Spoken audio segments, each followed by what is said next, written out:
Given the frantic pace of the 24-hour news cycle, stepping back from it all and looking at history provides some immensely valuable perspective. The modern news cycle may care only about what happened in the past few years, but in reality, world history is measured in centuries.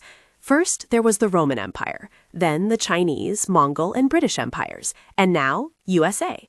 The current American hegemony is impressive in its peak, but just like all its predecessors, is bound to come to an end.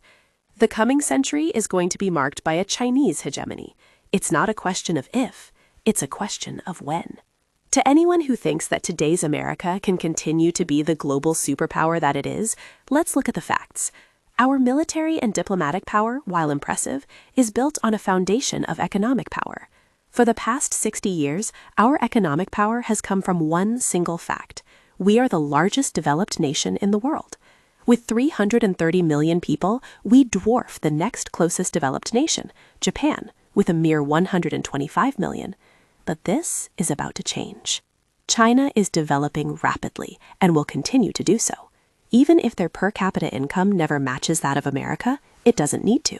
With 1.3 billion people, they will dwarf the United States 4-1. Even if their per capita GDP permanently lags America's by 30%, their population alone would give them an economic power 3 times greater than America's. To quote a PricewaterhouseCoopers study, China's economy in 2050 will be almost double the size of the American economy.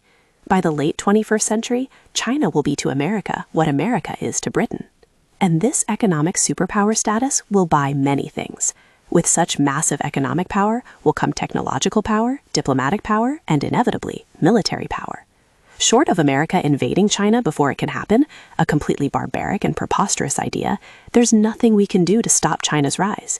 In the coming decades, China will be the world's single most powerful nation. It will be the next world superpower, the way America is today. This may seem like a frightening thought to many, but it doesn't have to be. Not if we start acting today to prepare for this inevitability.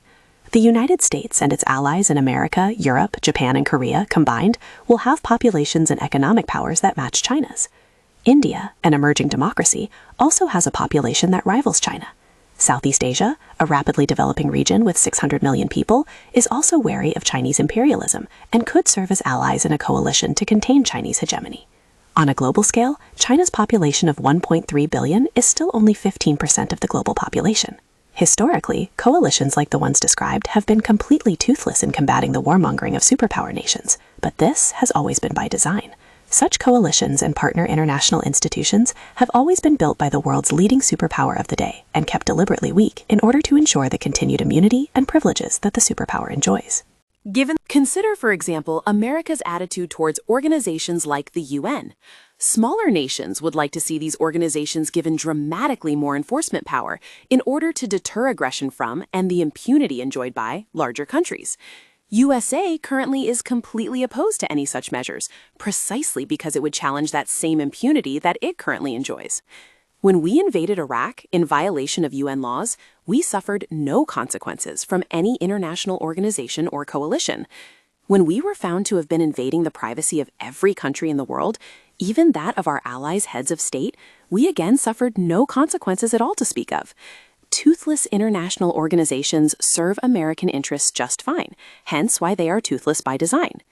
It's easy for us to excuse and justify such behavior with the implicit trust that we have in America. But let's step back for a second and examine this from a historical perspective. In the year 2060, when China dwarfs the US the way the US currently dwarfs Britain, what do we want to see happen when China unilaterally invades a sovereign nation? What do we want to see happen when China is found to be hacking and surveilling all electronic communication around the world? What do we want to see happen when China starts torturing and indefinitely detaining foreign nationals? Would we still want to live in a world of toothless international institutions? Let's face facts. America's days of being a sole international superpower are numbered.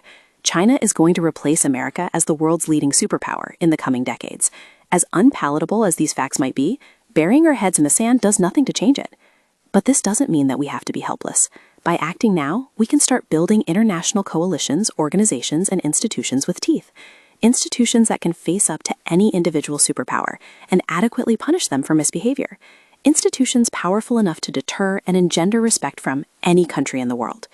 As the current global superpower, this will involve us giving up the privileges and immunities that we currently enjoy, for the moment. But when the day comes that China supplants us as the world's hegemon, we will be safer for it. As a final note, please do not misinterpret this as a rant against China. Many in the West do indeed see China as a bogeyman, which makes it a convenient metaphor for this essay.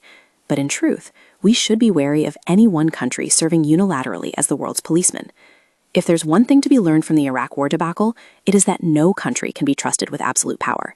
It's time we put in place checks and balances to prevent such occurrences from ever happening again.